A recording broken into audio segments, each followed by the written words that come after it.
Hear the word of God from the Gospel of Matthew. After Jesus was born in Bethlehem in Judea during the time of King Herod, Magi from the east came to Jerusalem and asked, "Where is the one who has been born King of the Jews? We saw his star in the east and have come to worship him." When King Herod heard this, he was disturbed, and all Jerusalem with him. When he had called together all the people's chief priests and teachers of the law, he asked them where the Christ was to be born. "In Bethlehem in Judea," they replied, "for this is what the prophet has written. But you, Bethlehem, in the land of Judah, are by no means least among the rulers of Judah. For out of you will come a ruler who will be the shepherd of my people Israel." Then Herod called the Magi secretly and found out from them the exact time the star had appeared. He sent them to Bethlehem and said, "Go and make a careful search for the child. As soon as you find him, report to me, so that I too may go and worship him." After they had heard the king, they went on their way, and the star they had seen in the east went ahead of them until it stopped over the place where the child was. When they saw the star, they were overjoyed. On coming to the house, they saw the child with his mother Mary, and they bowed down and worshipped him. Then they opened their treasures and presented him with gifts of gold and of incense and of myrrh. And having been warned in a dream not to go back to Herod, they returned to their country by another route. The word of God for the people of God.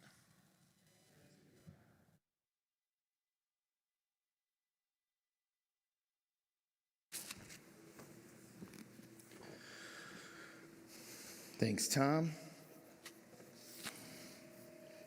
Well, welcome again. I hope you all had some lovely holidays. I was able to celebrate quite a bit because not only is there, Christmas and New Year's, but our wedding anniversary was actually 2 days ago, celebrating 16 years. So our marriage can drive, which is great. Yeah, thank you. Yeah, exciting.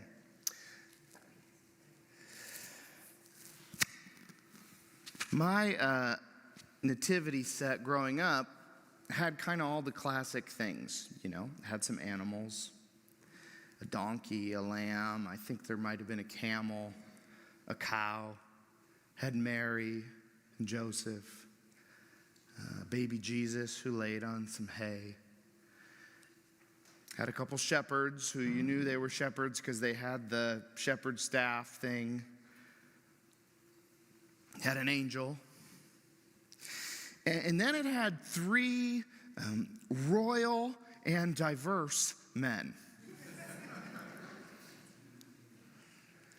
And I recognized them from the song, "We three kings of Orient are." Does your nativity set have those guys? Of course, it'd be incomplete. These guys, And these guys are the main characters from our gospel reading today. These strangers from a far-off land. Magi.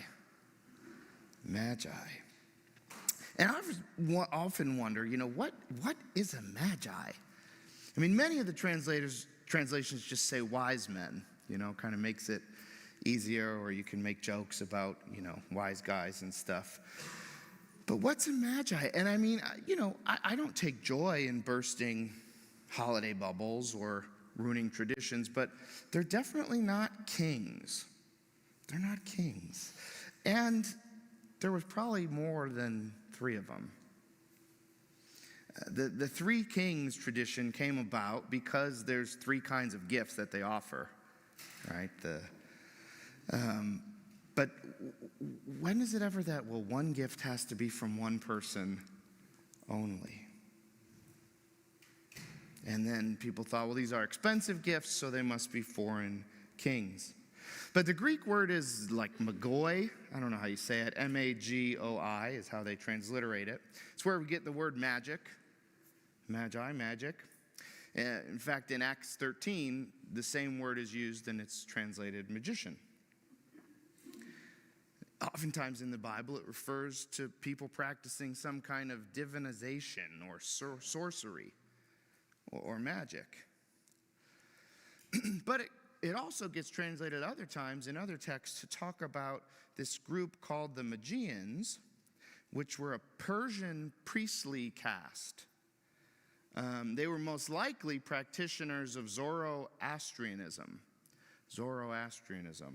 which is, there's only about 100,000 people who still practice Zoroastrianism, but it is not extinct. And then a scholarly consensus also favors a third meaning. Astrologers, likely from, again, the East, ancient Babylonia. Astrology was also a part of Zoroastrianism, but also a part of the ancient Babylonian religions.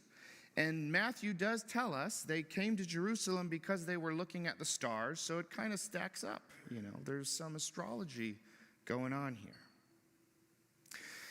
So we don't know exactly who they are, but they're certainly strange folks from afar, non-Jewish pagans. And if these magi are most likely Zoroastrian priest-like astrologer figures from Persia, what in the world are they doing in Jerusalem? And how did they end up in this most lovely Christmas celebration? They interpret the stars, it tells us, and they interpret the stars to be saying, or a particular star, that a new king of the Jews is born. And sometimes in ancient astrology, you know, if a certain star was moving a certain way, maybe it was a comet or really bright or some planets aligning to be really bright or something, it meant like an important figure is coming onto the scene. Maybe they're rising to power, maybe they're being born. And so they're interpreting it this way, and that's great. But I still have to wonder, why does it matter to them? Like, that's great. A new king is born in that far-off land. Why do they care that much? They're most likely in the royal court of the Parthian, or what was Persia, the Persian king, and they probably live a pretty good life. Like, if they were actually these magi, wise men, sorcerers, astrologers, whatever, they would have been in the courts of the king, and things would have been going pretty well. Like, they'd have access to the king's ear. They could advise him. They probably got all the goods that came with being in the palace. Who cares what's happening in Jerusalem? Why go on this pilgrimage to a foreign land to worship a foreign baby king? Why journey to Jerusalem? And so I wonder, more than I wonder who they were, I wonder what's going on in them. What are they searching for? What are they longing for? What deep stirring has remained unmet within them, even in the courts of the king? And you could be, skeptical or cynical, I am sometimes, and think, well, it's obviously about foreign relations or political power. They need to go and see who the other king is going to be to kind of make sure things stay okay in their land. But I mean, in the story, they end up chatting with King Herod, the one who's actually functioning as a king, and they don't seem too impressed. They don't seem to be sort of, let's barter for some goods and some power here. Let's make sure that our country and yours stay on good terms. It's not like they didn't have access to power already. And I don't think it's money either They come bringing these expensive gifts. I think it's safe to say they were at least ancient upper middle class. I don't think it's wealth that they're searching for. So what are they searching for? What deep longing has remained unmet within them? And I, of course, don't know for sure, but I can make a guess. We know from the text they've at least heard of the Jewish people. They said this star means that a king is born for the Jews. So they heard of the Jewish people, and that means they've heard of those strange people who worship only one God. The Jews didn't have, a laundry list of deities that they had to please and appease. But on the contrary, these magi would probably be used to hearing things like, make sure you worship and honor this God when you need your crops to grow, and that God when you want the sea to be calm, and make sure you sacrifice generally to these other gods when you want favor in childbirth, and those 6 gods when you want to win the war. I mean, maybe they were just exhausted from all the different gods they were to be worshiping. Or perhaps they heard about these people, these strange Jewish people who claim there's only one true God named Yahweh. And maybe they heard, well, what if this is true, that this one God is actually the source of all things, is actually the creator and sustainer of everything? Perhaps someone in their town had a fragment of the book of Leviticus, maybe in chapter 19. And they heard about this one God saying this: when a foreigner resides among you in your land, do not mistreat them. The foreigner residing among you must be treated as your native born. Love them as yourself, for you were foreigners in Egypt. I am the Lord your God. And maybe they were wondering, who is this God who says to love the foreigner as yourself? If I were a foreigner, I might be willing to go to a country that claims this God. They're commanded to treat me as they would treat themselves. So maybe these magi were wondering, who is this God?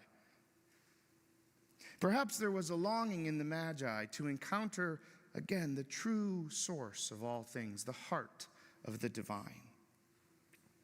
And so, while using methods familiar to them, searching the stars to find the truths of heaven, they saw a star that signaled to them something profound is happening in that strange land of Jerusalem, the land of the Jews, those people who worship that intriguing one God.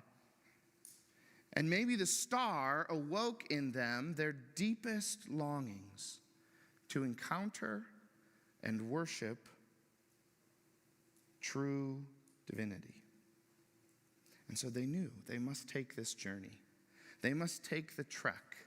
This is where I could insert, the lame dad joke. This was the original Star Trek. No, I won't do it though, don't worry. Anyways, they were attuned enough to their desire, to their longing, to their internal stirrings, that they went on an intentional pursuit of them. They didn't just sort of sit with their unmet desires and their longings and, dwell on them.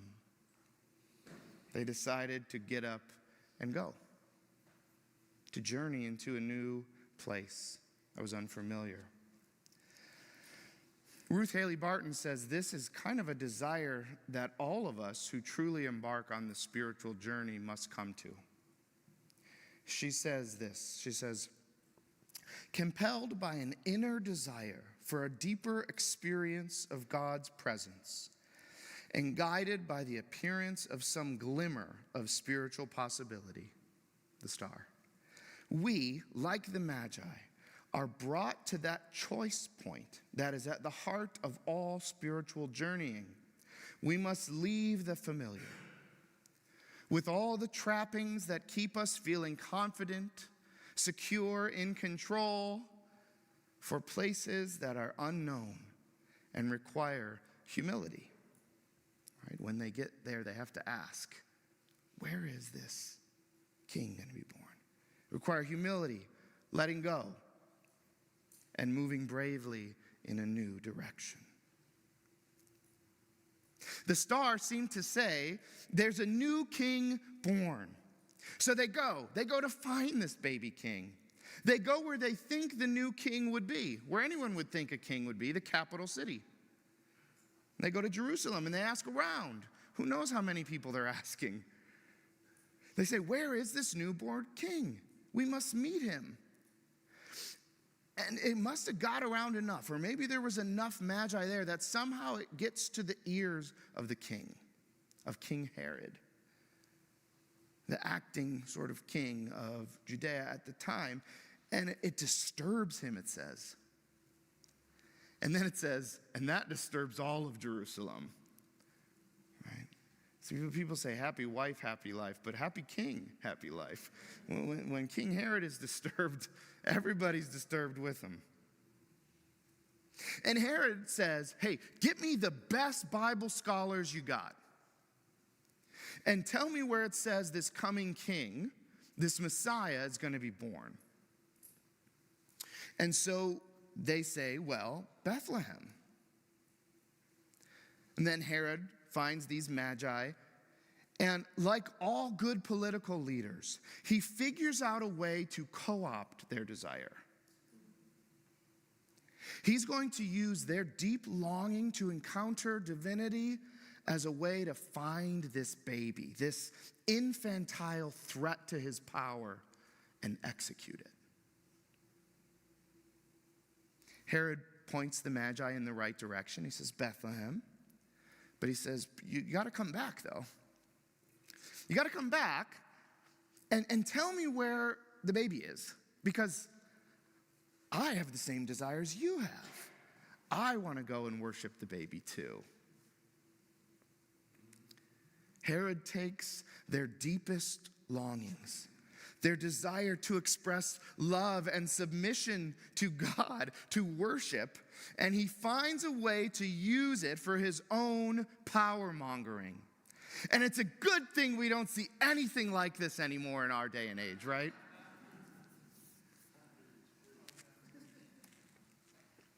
Well, eventually the Magi end up at the house. And they see Mary and Jesus. And when they do, they bow down in worship and offer gifts. And I think they were expecting to find a child who will become a king. And they wanted to show reverence and maybe thought, well, the king of this nation will probably be a good place to start in learning about the God of this nation. So let's show up and figure it out. And I'd guess, this is just speculation, of course, but up until the point of actually seeing the child, I bet they were maybe willing to go back and invite Herod. It says they needed a dream to not do it, but I bet they'd go back. But what they end up encountering in this child is not someone who can show them about God, but God's very self. They've come face to face with the fullness of divinity in human form.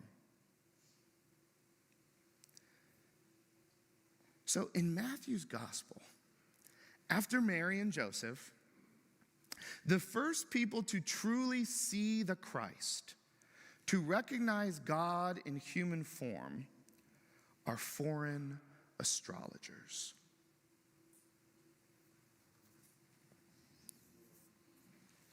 I'd imagine if I was a Jewish person reading this for the first time 2,000 years ago, it'd be a bit embarrassing. But this is one of the things I love about the Bible. It'll often highlight outsiders as the ones who truly get it.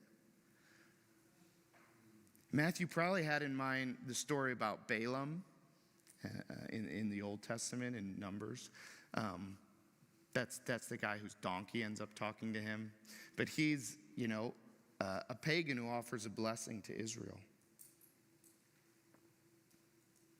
Right from the get-go, Matthew makes it clear it's not the ones with political power who get it, and it's not the ones with the most biblical knowledge. In this story, the chief priests and the teachers of the law, they're able to read the Bible correctly. They tell Herod, the prophecy from Micah says the king of the Jews, the Messiah, is going to come from Bethlehem. They offer this news to Herod, and then what? Nothing. They read the Bible correctly, but they're not compelled by desire to make the journey to Bethlehem to see this potential Messiah. They read the Bible right, but they miss out on actually seeing the newborn face of God.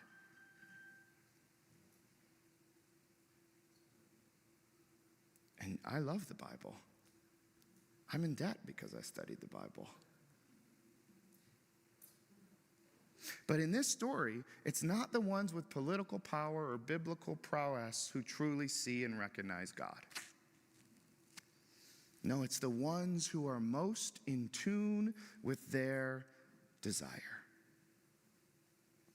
It's these non-Jewish outsiders who model the journey of authentic devotion and surrender.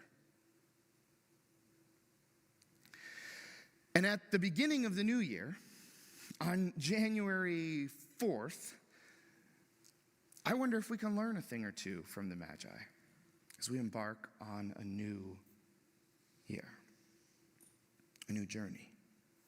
Richard Rohr says, a good journey begins with knowing where you are and being willing to go somewhere else. Kind of simple, but also not. Knowing where you are and being willing to go somewhere else. And I wonder for you personally, just thinking personally of your life, what journey of desire might God be inviting you on in 2026? And if you can name it, would you actually be willing to go on it?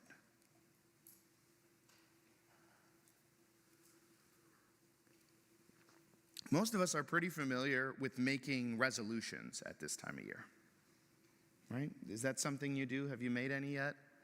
I see some no's. No? Drink less, lose weight, save more, pray more, go to church more. I shouldn't be harsh on resolutions. It's why January usually has pretty good attendance. But the problem with resolutions is we often try to accomplish them by sheer willpower. I'm going to try harder. I'm going to fight harder. I'll be more disciplined. I'll wake up earlier. I don't care if the sun's not out yet. This year's going to be different. And these things that I think come from actually a beautiful place become a list of shoulds. Mine sound sort of like this. I should exercise more. I should lose weight. I should manage my time better. I should be more focused at work. Heck, I should be more focused at home. I should stop eating ice cream every night before bed. I should care more about people who are less off than me.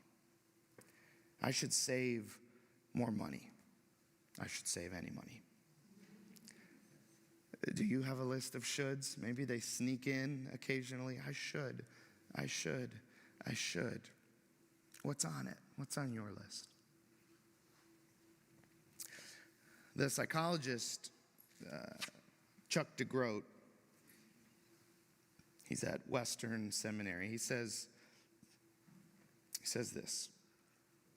So much of our resolution making assumes that our bodies are obstacles to overcome. If we could just outthink our anxiety, override our exhaustion, or push past our limits, then we'd finally become the people we want to be. By late January or early February, however, we've only lost momentum and found exhaustion. Sometimes by February, we're worse off than we were in December. He says, our nervous systems don't change through force, and our longings don't awaken in the fight or flight hustle of chronic sympathetic nervous system activation. Trying harder, just willing ourselves to do better. He said, our hearts awaken amidst the tender conditions of safety, attunement, and connection. Here, connected to our nervous system's home state, as I call it, psyche and soma unite in a dance of desire, opening us to goodness, to hope, even to the kinds of internally aligned choices that manifest in deep and lasting change. Psyche and soma, body and mind, unite in a dance of desire.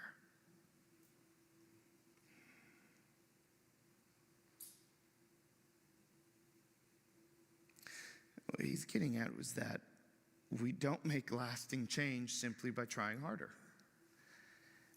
And I see a lot of people here who've lived some life, and I'm guessing would say amen to that. And this is why trying to change, especially in order to please a God that we think is angry, distanced, and disappointed in us, is such a waste of time and energy. And honestly, it usually makes things worse. Dr. DeGroat, Chuck, says it's in the conditions of safety, attunement, and connection with God and with others that we come into contact with our deep longings. Longings are different than shoulds. But sometimes all we can come up with is a list of shoulds. And if that's you, that's me at different times, sometimes it's helpful to look at that list and spend some time and wonder, what's the longing beneath this thing? Like, what if I rephrased this in a different way? So here's how my list of shoulds might sound like as longings. Instead of, I should exercise more, I should lose weight, it'd be, I long to inhabit my body with greater care and vitality, moving in ways that help me feel grounded and alive. That's what I actually want. Whatever size my pants are shouldn't matter. Instead of, I should manage my time better, it'd be, I long for my days to feel more spacious and intentional rather than hurried and fragmented. Instead of, I should be more focused at work, it's, I long for clarity and lightness in my work life, releasing what no longer needs my constant attention. Instead of, I should stop eating ice cream every night before bed, it might be, sorry, Ben and Jerry's, it might be, I long to end my days feeling settled and nourished, not reaching for food to soothe exhaustion or unease.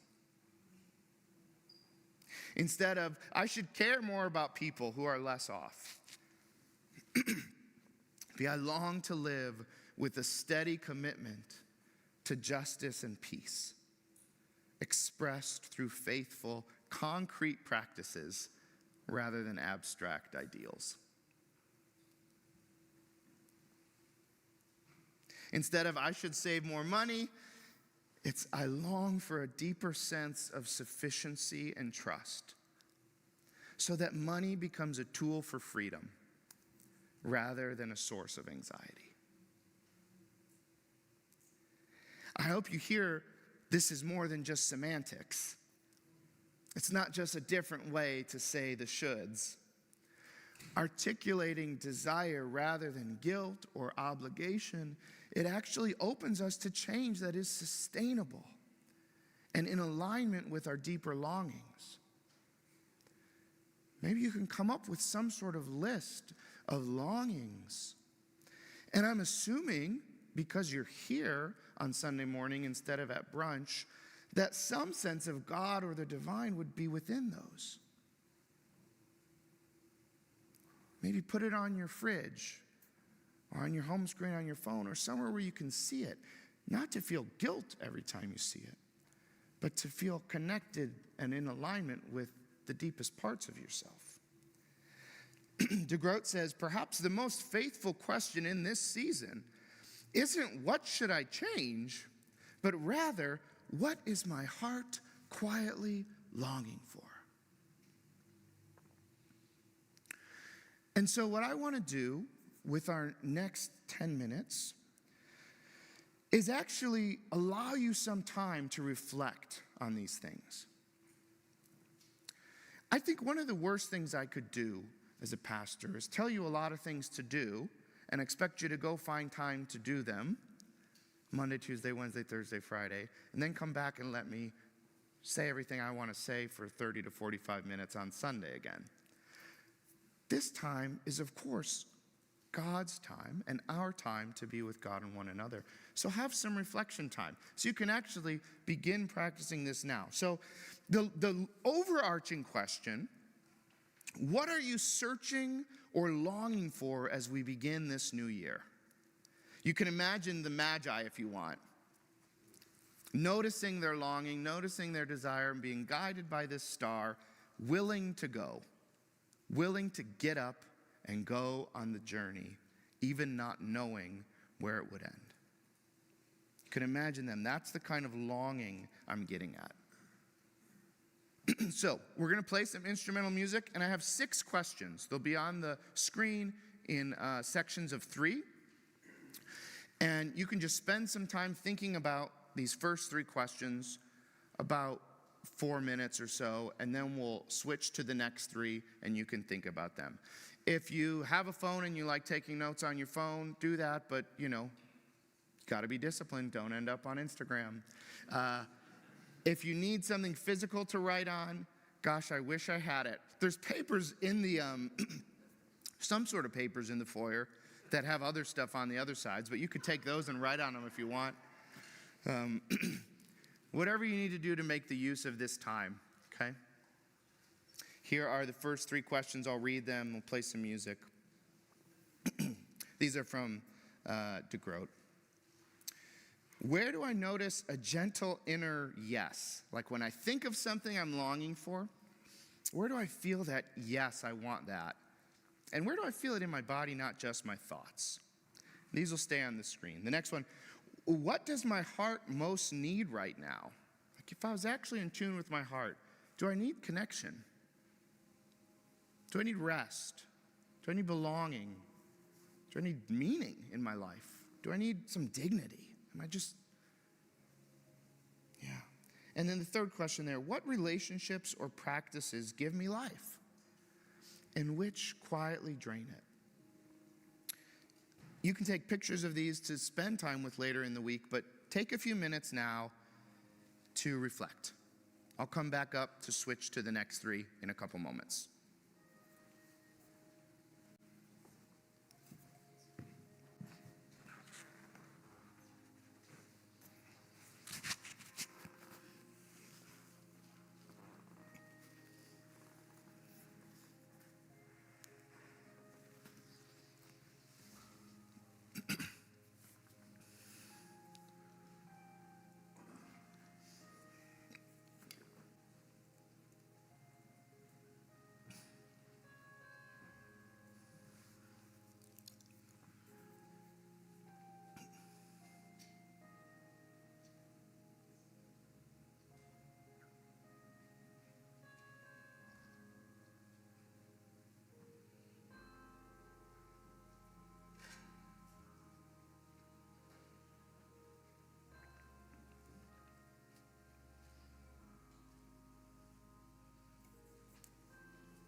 next, excuse me, the next three questions.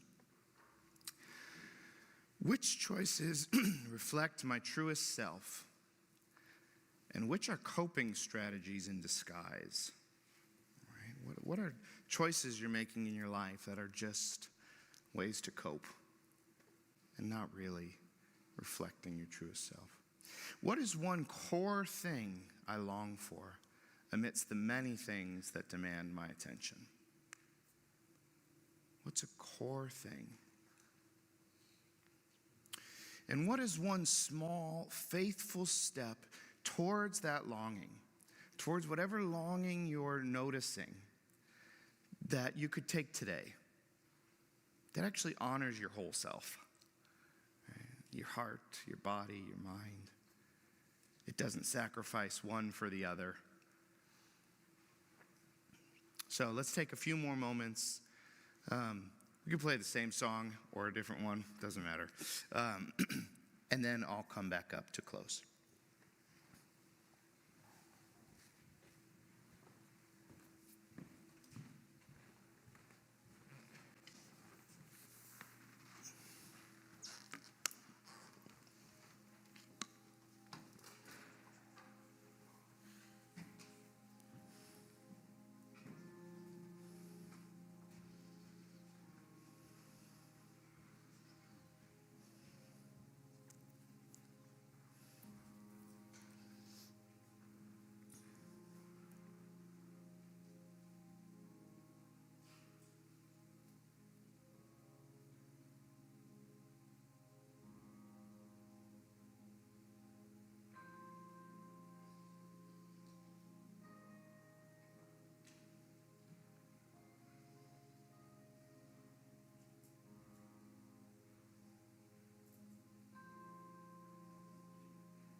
For me, the one small, faithful step is just going to be fixing my Peloton bike that's in my office that's been sitting unfixed for months, because I want to ride it again. And I want to feel what it feels like to have worked out hard for 45 minutes. So that's just a longing. But I hope something was revealed to you, or you discovered something in one of these questions. And I'd encourage you, even if it's awkward or not something that you normally do, to talk to someone about one of these before you leave. It's very easy for things like this to just remain here.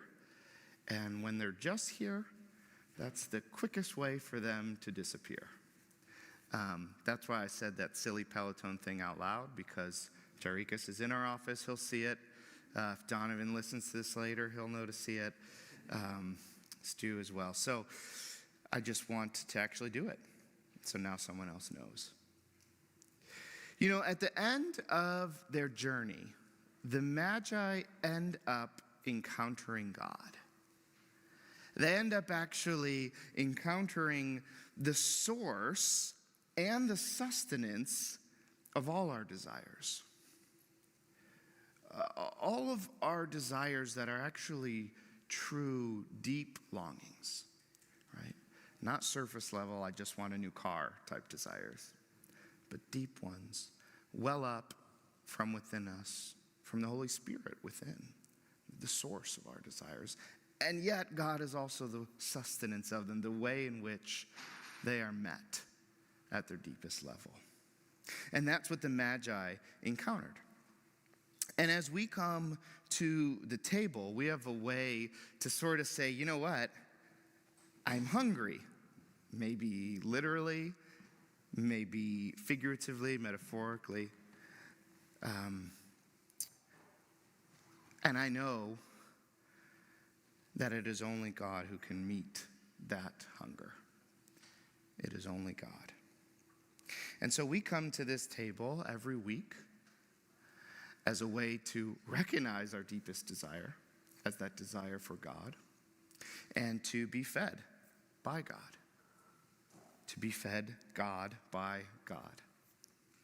And as we partake in the bread, in the cup, we can remember, that's right, God meets my longings. God meets my desires, even in these small ways. And that can help train us and encourage us to be aware of all the ways that God is meeting our longings and desires in small and big ways throughout the week. On the night before he was crucified, Christ was with his friends and an enemy, and they were eating a meal together. And at that meal, he took bread, and having given thanks to God for it, he broke it and gave it to them, said, "Take, eat. This is my body given for you." And in the same way, after supper, he took the cup. He said, "This cup is the new covenant in my blood. It's for the forgiveness of your sins. Take, drink. And whenever you eat this bread and drink this cup, you proclaim the Lord's death until he comes again." And so together, we proclaim this. We say, great is the mystery of faith. Christ has died, Christ is risen, and Christ will come again. If you're visiting or just need a reminder, you can come to either side. If the communion servers could come forward now, you can come to either side. The only difference is that this side to your right has juice, and to your left has wine. You can receive gluten-free or individually packaged elements, or place your hands in a posture of receiving, and you'll be given some bread to dip in the cup. These are the gifts of God for the people of God. Let's feast.